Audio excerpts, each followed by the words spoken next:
Instagram question. What are you? Like, people want to know, are you white? Are you black? Are you mixed? What are you? What's your heritage? What are you? I'm white and Filipino. Got you. Who's Filipino? My Who's white? dad. My Your dad. dad is Filipino and my mom is white. Okay, okay. So you said your dad passed away. What happened? What's your father? Um, heart, heart attack. Heart Okay. attack and, um, I don't know, just passed away. No, I'm just saying. So did he have complications? Like, and did you know? Did Nope, you know he he actually had just had a heart complications? attack. I knew he had heart, problems, just Okay. like my mom. She has heart problems too, so I'm just like a walking time bomb here. Gotcha. Okay. So your dad's Filipino, your mom's white. White. Is your mom? Is she mixed as well? Mom's Anything with just her? clear white.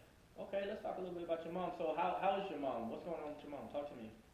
Mom is good. Okay. Um, she's just making the best of her situation as long as she, and just having her here is just the greatest thing and just makes my life a lot easier. What is the situation? What happened? What? Mom had a stroke, Okay. in 2018, Gotcha. from aortic valve replacement Mhm. and, it was a very It was tough. Tough time. tough situation. Yeah. And, I like uprooted my life and Yeah, man. moved to, Leesburg, Mhm. um, To take care of her and make was sure she was back in all the right. trailer Yeah. and going to the hospital every day, every morning, just to make sure she was okay. She was in ICU for 15 days. Mm. I stayed by her side the entire time. I guarantee I became a nurse in like 2 weeks, You did. You did. because I learned so much from being in the ICU unit the Yeah. entire time. And I mean, I learned so much in 2 weeks Well, being let, there. let me tell them this. Well, Christina, um, asked me. She was like, I know we're together and we're, starting this thing off. Would you mind if I go take care of my mom? I'm gonna be gone for a while. I was like, don't even ask me that. I support you 100%. What do you have to do? She said, hey, I gotta move because I gotta be there by her side. I don't want to be without her.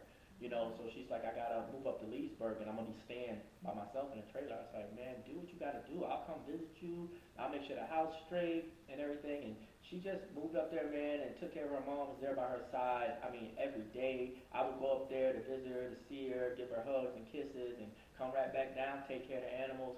But it was a long and it was a hard road. Yes. But everything Because turned that's out what well. happens, so in relationships, trials and tribulations, and that was one of our little trials. And you stood by me the entire time, and it was For just, sure. and you didn't have to, Yeah. because we weren't even engaged at that point. Mhm. And you didn't have to, but you did. For sure. Just having a lot of things go on with my life, I understood how important your mom was to you. And like just us, you and I talking, some of the conversations we had, I was like, damn, you really love your mom, and she's very important to you. You always spoke about her. So I was like, there's no way in hell I could tell you not to go take care of your mom. I'm not that selfish type of person. Even though I wanted you all to myself, I knew your mom needed you more than I needed you at that time. So that was just that's almost what made me fall in love with you though. Seeing how close you were with your mom and seeing the bond that you had with her. I actually have a bond with my mom that strong, and I was like, man, a woman that has a bond like that with her mom, I gotta be with her. She has a heart of gold. You had so much going on here in Tampa, you just uprooted what you had going on. You stopped it like a dead stop. I didn't even realize it until You you know, told me. yeah, a dead stop, and when it took care of your mom, and I just think that's just beautiful in itself. So hey, can you tell me a little bit about your nephews and stuff like that? A few like I know you got some nephews up in Inverness. Can you just tell me a little bit about them? I got baby Eric. He's really not a baby, but I called him baby Eric since he was little. And Mhm. he's About 25. 20. No, 23? I think he's 23. 23? Stop giving him ages. He's tall, man. He's a tall Yeah. kid. And he's a good kid, and he started his own business in contracting, so he's doing really good.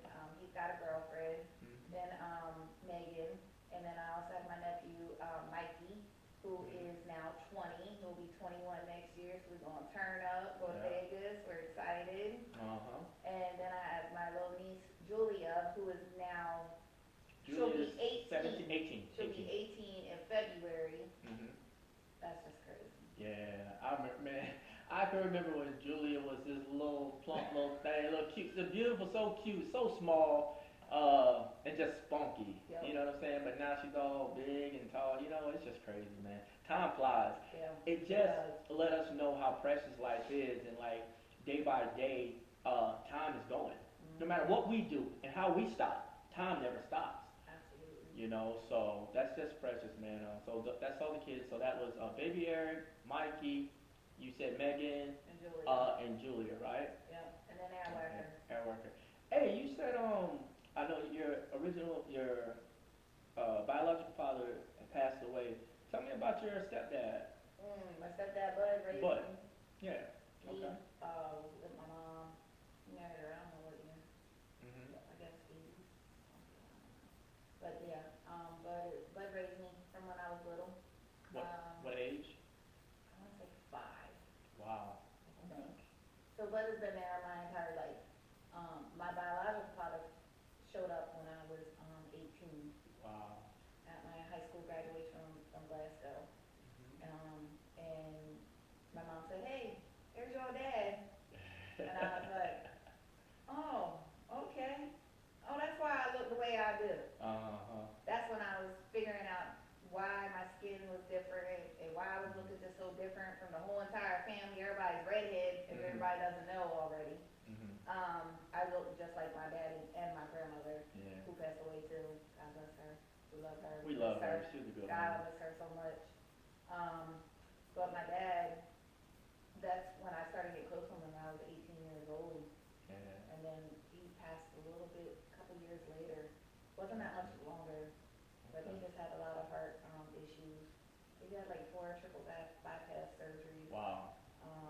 He was on nitrogen, he was on all types of different stuff for his heart, and yeah. Okay. Tell me, before we get into some of the deeper relationship stuff, I want you to tell me, like, how important is family to you? Like, tell me. Family's number one to me. Okay.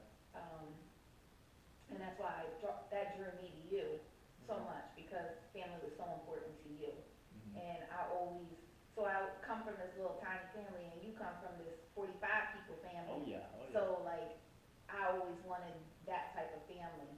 And so when we mix us all together, it was just like a greatest thing It was ever. amazing. It's so funny that people when I tell them, I say, hey, my wife's Filipino and white, half Filipino, half white. I say, but most of her white family is here, you know. So I tell them when we have Christmas and Thanksgiving, we go to her place, and I'm the only black person, and then she come to my place, and she's the only light-skinned person. So we get to see both sides, and it's funny, but it's amazing because everybody love each other. Yeah. We don't see any color, man. Like, we go, everybody eat, you know, congregate, have a great time, and it's amazing. My mom love her, my siblings and my nephews and nieces all love her to death, and the same goes for hers. They love me. They call me uncle. Yep. You know, this black boy, I got about 6 or 7 white nieces and nephews. So it's amazing, man, and it's just a beautiful thing for couples to come together like that and be able to engage and just have a great time with each other. Definitely. You know. All right. Yeah, that's definitely what drew me to you, was the family and just, you two. Okay, I got you. Okay, since we're talking about that, you see, I like this. You give me leeway, segues. So let me ask you a question. What like when you came down, all right? Everybody has their type that they like or whatever, and they have the type of person that they were with when they were, say, in another state or whatever. Like, when you came down, did you have a type of guy that you like? Like, what did you like? I know what you saw in me, but what did you like? Did you? No, I always like chocolate. Okay. Chocolate is just where I go. I don't like. Okay. That's what I prefer. You wasn't into the white guys? No. Never? They can't handle me. You wasn't never into white guys? White guys cannot handle me. Okay, I hear you. I was married to a white man. Okay, so you just went backwards now, so Okay. people gonna be confused. Okay, well. You wanna clear that up or what? Well, I'm just saying, I was married prior to a white man, and that just never worked because they could not handle me. With your mouth? Yes. That's hilarious. Yep. But my type is chocolate, athletic build, straight teeth. Wow. Was my number one thing, and everyone who knows me knows that. Wow. Completely. So, when I got with you, and you had that biggest gap ever, they could not believe it. Oh my God. But it wasn't, and now, so it wasn't all about the appearance for me with you. It was just you. Mm. You deeper inside Oh. than your looks. Gotcha. Hey, we go. Let's clear that up. Basically, what you're saying, because people can take that the wrong way. Basically, what you were saying is, when you saw me, it opened your eyes more to not how somebody looked, but how somebody act. You know, Yes. and how you related to the person. You know what I'm saying? I knew that I didn't want what I had before. Gotcha. Couldn't go just for the looks. Gotcha. Because even though you got the looks, doesn't mean you're gonna treat the person right. For sure. Period. For sure. And everyone knows that. Let me ask you this.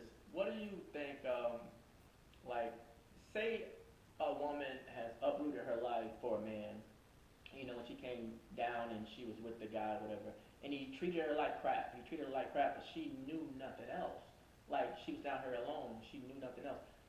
How should she react to something like that? Do she stay in that relationship, or does she just up and leave, be by herself? What do you think about that type of relationship? They gotta get strong. You know, you have to go through those type of times to be able to get strong, so that you can move forward. Got you. It's okay to, you know, to be without. You know, it just makes you a stronger person, and you just able to just build yourself into something that you didn't think that you ever could be. Wow, that's dope. Have you, were you ever in an abusive relationship? I was in an abusive relationship. I swear I feel like every single relationship was always abusive. It wasn't just always physical, it was mental too. Gotcha. Cause mental abuse is even worse than physical For abuse. sure. But physical abuse, I mean, yeah. Gotcha. Gotcha. How do you handle that? Like, first let's talk about the physical, and then we'll go to the mental. How do you handle the physical abuse? Like, how did you handle I that? hit back. Oh, okay. So you, in your situation, somebody They approached hit you me, I and hit you them. hit back. And how does that work out though? How does that work out when y'all both fighting and going It's just crazy? a toxic situation, and you just stay in it because you're stupid. Wow. And you just don't, you just think that there's nothing else better for you out there, Mm-hmm. and that you can't move on, and that you can't grow, and that you're just so stuck, and you just don't wanna do anything else. Let's talk about that. Let's talk about that. For the women who's out there in toxic relationships and they think they can't do anything better, they can't find anything better, what would you say to those women that's in the relationships and they feel they can't find anything better? You can, you definitely can, you gotta find it within yourself first before you can actually like move on. But everyone's got their breaking point, and I can sit here and talk and say, you know, don't do this, don't do that, don't do that, and until I'm blue in the face talking to you about it. But you gotta want it for yourself, and if you don't want it for yourself, then you're never gonna make any changes. Gotcha. I said this, I even made a post, I said, when you figure out who you are, you'll figure out what you'll take or what you will stand for. So you have to know yourself in order to know what you will stand for and what you won't stand for. Absolutely. So like to the women out there that are with abusive guys or you know, men that, you know, treat them bad, find it in yourself. Know who you are. Know what you would stand for. Don't think about what your mom did, what your cousin did, what your sister did. Yeah. Know who you are. You can't compare your situation to anyone else's Yeah. situation. For sure. Everyone's situation is their own situation. Mm-hmm. So you can't say, oh, well, that worked for them, maybe it'll work for me. Gotcha. No, doesn't work like that. You really gotta you can listen to your friends, but you gotta figure it out yourself. For sure. No, you're right. All right. What I want to talk about now, I want to talk about us, you know. And you can tell everybody, have you and I ever had a physical altercation? No, Ever. I'll leave. Ever. We've never had a physical altercation, I'll leave. I do Gotcha. not ever want that in my life ever again. Gotcha. I'm at that point, like, right now, like, where I've been through so much before, like, I know exactly what I want and I don't want, and that is one thing I don't want. That's what's up.